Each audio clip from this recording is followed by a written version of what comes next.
Proper planning is basic common sense, and in engineering design, it is difference between a project's success or a failure. In my case, it was the latter, but I learned a lot about the importance of detailed research, measurement, and time preparation. My goal is to create what I call a robotic protractor. It consists of a robotic arm with 3 degrees of freedom in the horizontal and vertical directions. A servo on the base would control the horizontal rotation. This would draw out the arc, and 2 servos on the joints of the arm would control the radius, how far out the circle is drawn. My inspiration for the design was based off of a DIY robotic arm. It's a design that utilizes standard servos. I would use 3 of these servos with M3 mounting screws.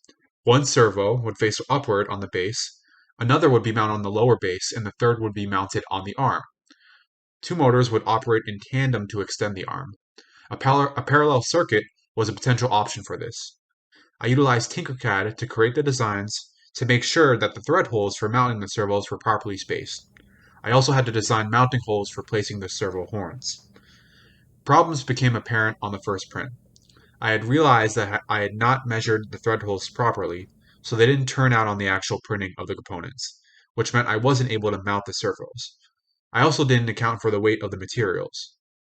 This would affect the torque required to support and turn the arms, which may exceed the specifications of the servo.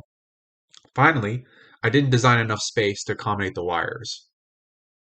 I went back and attempted to rectify these errors by redesigning the holes, making more space for the wires, and rescaling the components to account for weight. Unfortunately, the thread holes didn't come out on the second attempt either.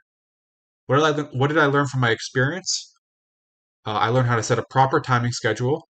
Most time will be spent troubleshooting errors, whether they are mechanical or electrical. On a project, the timing should reflect this fact. I spent too much time on the design, which used up all the time I had to potentially come to a better solution for some of these problems, whether it was redesigning how the servos would be mounted or accommodating for torque requirements. What else did I learn? Measurement, measurement, measurement. Design requires extreme attention to the details. Spacing, diameter sizes, thread pitches. These things all have to be 100% accounted for. One small error will disrupt the entire project. I also learned to buy electrical components first and make measurements as opposed to relying on virtual models. This would have gave me a better understanding of how the servos would best be attached. If I could go back and do it over, I would have purchased all the non-3D parts first, specifically the servo motors. I would have taken all possible measurements, shaft diameter, servo width, depth, and designed with these measurements in mind.